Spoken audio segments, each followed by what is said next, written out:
안녕하세요. 타라입니다. 오늘은 권여선 작가의 봄밤 두 번째 시간입니다.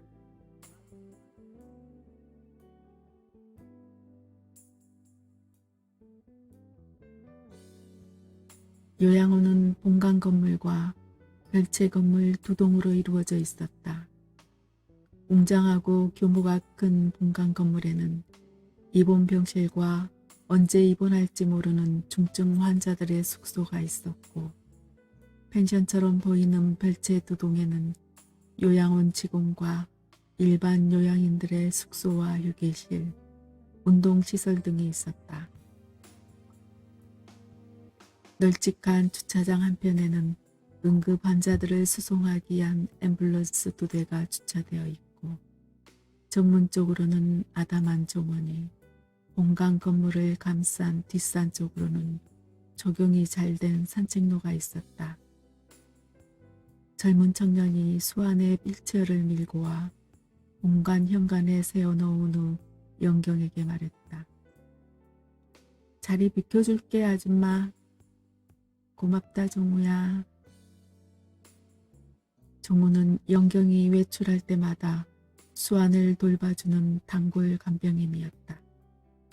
청년이 멀찍이 가기도 전에 영경이 허리를 구부려 수안에게 입맞추려 하자 수안이 고개를 돌렸다.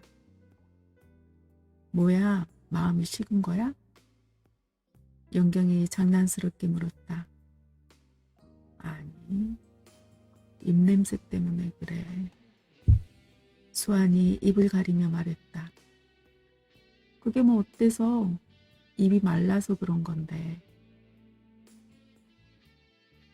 그래도 오늘따라 유난히 짜고 쓰네. 난 괜찮아. 내가 싫어. 달콤까지는 안 돼도 간간한 정도만이라도 지키고 싶어서 그래. 참 까탈스럽게 군다. 내 입에서 술 냄새 나면 당신 근처에도 못 가겠다? 그런 거 아니야. 뭐가 아니야? 아직도 내가 우리 빵경이한테 잘 보이고 싶나 보지. 당신 들어올 때까진 어떻게든 간간한 정도로 낮춰놓을게. 그럼 당신이 해줘. 영경이 푹 파인 볼을 내밀었다. 수아는 숨을 멈추고 가만히 영경의 볼에 입술을 갖다 댔다. 다녀올게. 그래, 잘 다녀와. 수아는 헛개비같이 걸어가는 영경의 깡마른 뒷모습을 보면서 그녀가 돌아올 때까지 자신이 과연 버틸 수 있을지, 그리고 그녀가 무사히 돌아올 수 있을지를 생각했다. 언제나 영경이 외출할 때마다 드는 생각이었다. 영경은 이틀 만에 돌아오겠다고 했지만 요 근래엔 이틀 만에 돌아온 적이 거의 없었다. 사흘도 아니고 나흘도 아니고, 지난번엔 일주일 만에 거의 송장꼴이 되어 돌아왔었다.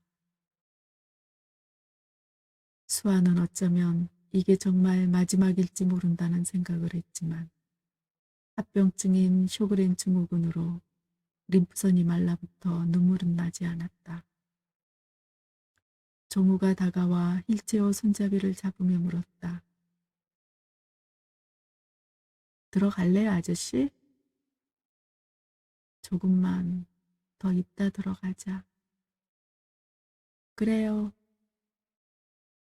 수아는 종우에게서 풍기는 옅은 담배 냄새를 맡았다. 동네 병원에서 류마티스 진단을 받고 곧바로 담배를 끊었으니 끊은 지 2년이 넘었다. 끊기 전까지는 그야말로 골초였다. 문득 담배가 피우고 싶다는 생각이 들었다. 산책 좀 할래요? 정우가 물었다. 아니야. 그냥 여기 있을란다. 힘들지 아저씨? 아직 괜찮다. 그러니까 뭐하러 그 독한 주사까지 맞고 멀쩡한 척해요. 청년이 툴툴거렸다. 안 그러면 못 가 저 사람. 못 가면 더 좋죠. 담당 스님도 막 가. 뭐라 막 하시던데. 정우야, 네? 여자친구한테 선물해 본 적 있냐? 있죠. 아, 나는 여자애들 선물 고르는 게 제일 싫어요. 그게 왜 싫어? 뭘 해줘야 할지 모르겠잖아요. 근데 선물이 왜요? 아니야. 그냥 물어봤어. 잠시 뒤 정우가 말했다. 이거 선물 아니에요, 아저씨. 이렇게 자꾸 나가는 거 아줌마한테도 안 좋은 일이잖아요. 부모야 어쩔 수 없다 쳐도 분자라도 늘려야지. 네? 부모가 뭐요? 아니다, 아무것도. 수아는 처음 영경을 만나던 봄날을 생각했다.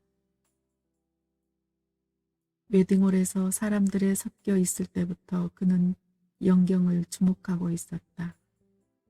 한 달 동안 노숙 생활을 했을 때 본 여자 노숙자들을 생각나게 하는 얼굴이었다. 비록 화장을 하고 있었지만 영경의 눈가는 쌍안경 자국처럼 깊게 패였고 볼은 말랑한 주머니처럼 늘어져 있었다. 재혼한 친구의 집에 몰려가 술을 마실 때 그는 영경과 가까운 자리에 앉았다. 술을 마실수록 영경의 얼굴은 붉어지기보다 회색에 가까워졌고 표정은 딱딱하게 굳어 막 마르기 시작하는 석고상처럼 보였다. 가끔 그녀는 취한 눈으로 그의 눈을 빤히 들여다보곤 했다. 취한 그녀를 업었을 때 혹시 달그락거리는 소리가 나지 않을까 염려될 정도로 앙상하고 가벼운 뼈만을 가진 부피감에 놀랐던 기억이 있다. 그 봄밤이 시작이었고 이 봄밤이 마지막일지 몰랐다. 수아는 진통제 기운이 떨어질 때까지 영경이 마지막으로 사라진 지점을 바라보고 있었다. 막차를 타고 읍내에 내린 영경은 편의점에 들어가 맥주 2캔과 소주 1병을 샀다. 편의점 스탠드에 서서 맥주 1캔을 따서 한 모금 마신 후 캔의 좁은 입구에 소주를 따랐다. 또 한 모금 마시고 소주를 따랐다. 그런 식으로 맥주 2캔과 소주 1병을 비우는데 30분도 걸리지 않았다. 몸은 오슬오슬 떨렸지만 속은 후끈후끈 달아올랐다. 꽉 조였던 나사가 돌돌 풀리면서 유쾌하고 나른한 생명감이 충만해졌다. 이게 모두 중독된 몸이 일으키는 거짓된 반응이라는 걸 알고 있었지만 그까짓 것은 아무래도 좋았다. 젖을 빠는 허기진 아이처럼 그녀의 몸은 더 많은 알코올을 쭉쭉 흡수하기를 원했다. 영경은 컵라면과 소주 1병을 샀다. 컵라면에 물을 부으며 그녀는 이제 시작일 뿐이라고 서둘지 말자고 스스로에게 타일렀다. 애타도록 마음에 서둘지 말라. 영경은 작게 읊조렸다. 강물 위에 떨어진 불빛처럼 혁혁한 업적을 바라지 말라. 개가 울고 종이 울리고 달이 떠도 너는 조금도 당황하지 말라. 영경은 자신의 중얼거리는 목소리가 점점 커지는 것을 알지 못했다. 계속 뭐라고 중얼거리며 소주와 컵라면을 먹는 그녀를 사람들이 곁눈질했다.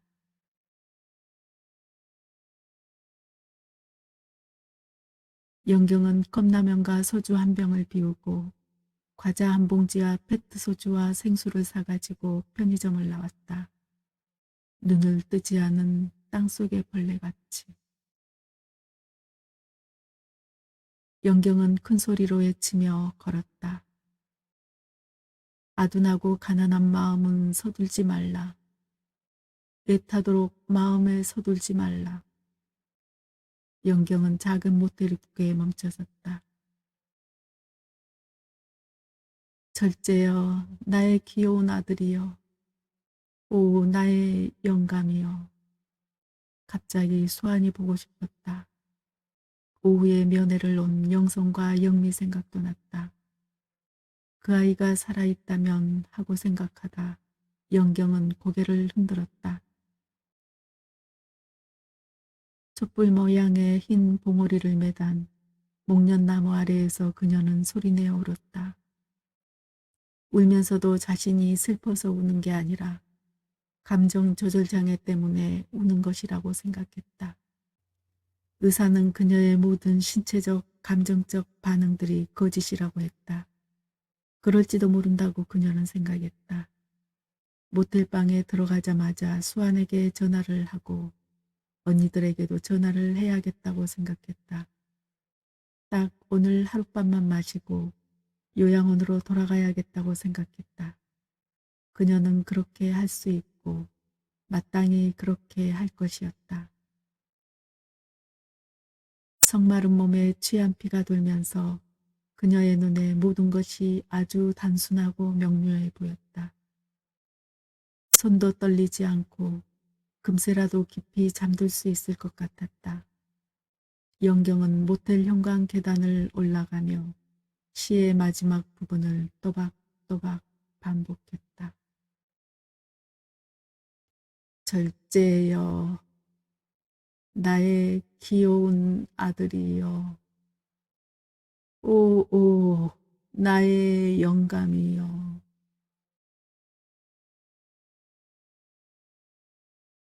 종우는 간병인으로서 자기가 할 수 있는 일이 아무것도 없다는 걸 알았다. 의사들의 최종 처치도 끝났다. 이마와 가슴과 양 옆구리에 냉팩을 빈틈없이 끼워 놓았지만 수환의 열은 가라앉지 않았다. 아저씨, 내 얘기 들려요? 수환은 말없이 숨을 헐떡거렸다. 아줌마는 연락이 안 되고요. 이제 아저씨네 엄마랑 형이 온댔어요. 그때까진 기다릴 수 있죠. 종우는 가망이 없는 줄 알면서도 30분마다 한 번씩 영경의 꺼진 휴대폰으로 전화를 걸어봤다. 서울에서 출발한 수환의 가족이 언제 도착할지는 확실하지 않았다. 3시간 또는 4시간 뒤. 아침 햇살이 쏟아져 들어와 병실이 환했지만 종우는 왠지 무서운 생각이 들었다. 간병인이 된 후로 그는 아직까지 누군가의 죽음을 혼자 맞이해 본 적이 없었다. 많건 적건 늘 환자의 곁에는 가족들이 있었다. 내가 얘기 하나 해줄까요? 종우는 죽어가는 사람에게 최후로 남아있는 감각이 청각이라는 얘기를 들은 기억이 나서 이렇게 말했다. 그런데 막상 무슨 얘기를 해야 좋을지 몰랐다. 여기 사람들이 아저씨랑 아줌마 보고 뭐라는지 알아요? 이상가족 같대요. 맨날 아침마다 두 사람 만날 때면 이상가족 만나는 것 같대요. 난 아줌마 별로 안 좋아하는데. 어쩔 때는 아줌마가 아저씨 빤히 쳐다볼 때는 괜히 눈물 나요. 아참 며칠 전에 아저씨가 선물 얘기했잖아요. 여자친구한테 주는 선물이요. 정우는 심박 측정기의 그래프를 바라보며 생각에 잠겼다. 왜 갑자기 그의 얼굴이 떠올랐는지 모를 일이었다. 여자애들은 선물 받는 거 진짜 좋아해요. 어떨 땐 대놓고 뻔뻔하게 요구해요. 근데요, 진짜 선물 사달라는 말을 한 번도 안 한 여자애가 있었어요. 정우는 힐끗 수완을 보았다. 수완은 여전히 고열에 시달리고 있었다. 담당이 말로는 주기적으로 오르내리는 열의 수준이 아니라고 했다. 아, 혼자 얘기하는데 답답하네. 정우는 목소리를 높였다. 아저씨, 그러니까 내가요, 학교 때 운동 좀 했다고 얘기했죠. 역도는 진짜 잘해가지고 아마 대회 같은 데 나가서 입상도 하고 그랬어요. 그러다가 언제부터 암벽 등반에 빠지게 됐는데 그게 무지하게 재밌더라고요. 거기 동호회에서 여자애들도 만나고 그랬는데 내가 처음엔 딴 애를 좋아했거든요. 근데 그 딴 애랑 그 애가 친한 것 같더라고요. 그래서 그 애한테 접근해가지고 장난도 걸고 뭐 좋아하냐, 선물 받고 싶은 거 없냐 물어보기도 하고 그랬는데 그 애가 그런 거 없다고 하더라고요. 그래서 그냥 그런가 보다 하고 말았어요. 나는 쭉 딴 애한테 마음이 가 있던 거니까. 정우는 갑자기 말을 끊고 자리에서 벌떡 일어나 창가로 가서 본관 뒷뜰을 내려다보았다. 잠시 뒤에 그는 수안 쪽으로 몸을 돌렸다. 나 담배 한 대 피우고 들어와도 돼, 아저씨? 열에 들떠 위로 올라가 있는 수안의 검은 동자가 좌우로 살짝 흔들리는 것 같았다. 알았어요, 아저씨. 종우는 체념한 얼굴로 돌아와 자리에 앉았다.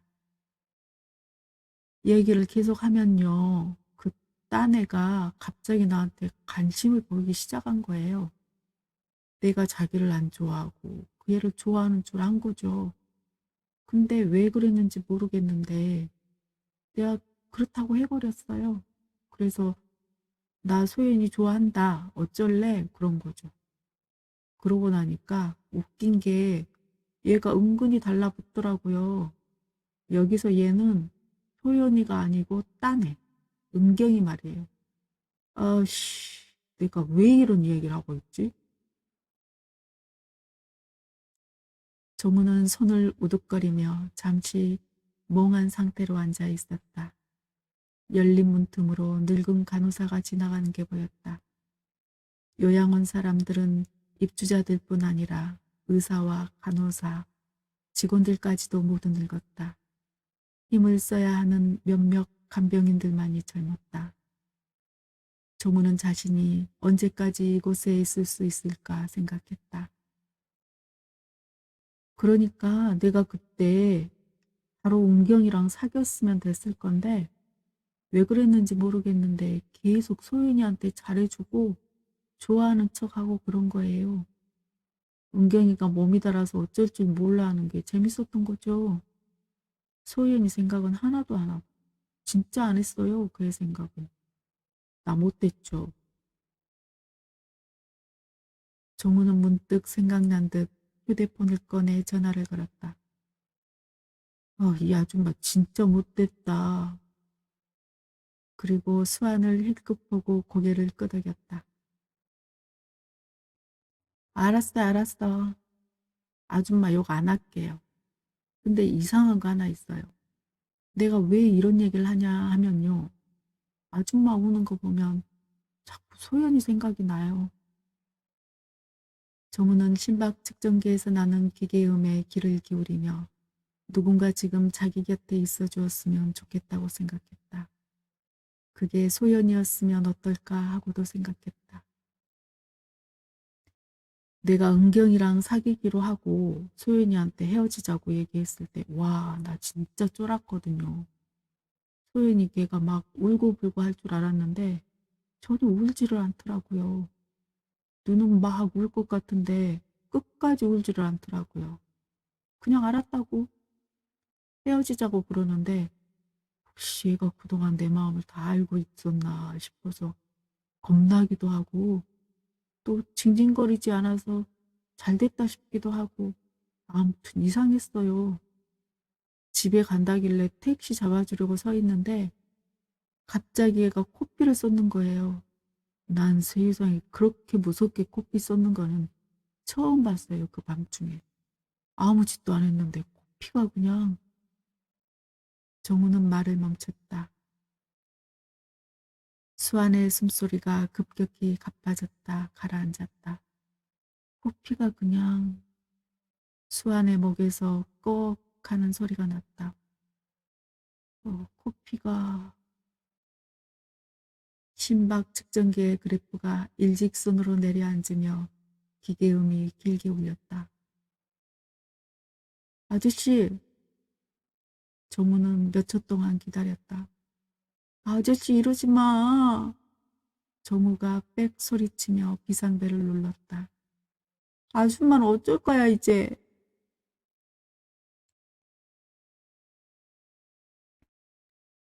모텔 주인의 신고로 의식불명인 영경이 요양원의 앰뷸런스에 실려왔을 때는 수아의 장례가 다 끝난 후였다. 영경은 이틀 만에 의식을 되찾았지만 온전히 되찾은 것은 아니었다. 영경은 수아에 대해 묻지 않았다. 직원들도 수아에 대해 말하지 않았다.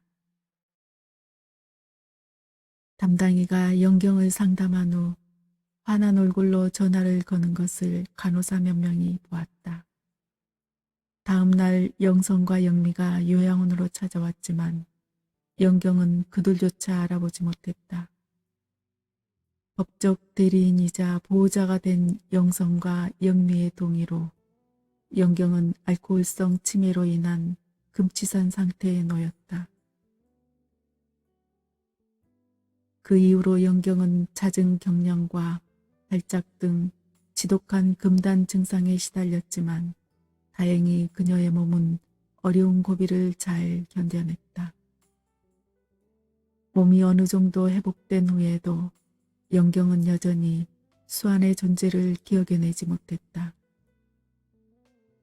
다만 자신의 인생에서 뭔가 엄청난 것이 증발되었다는 것만은 느끼고 있는 듯했다.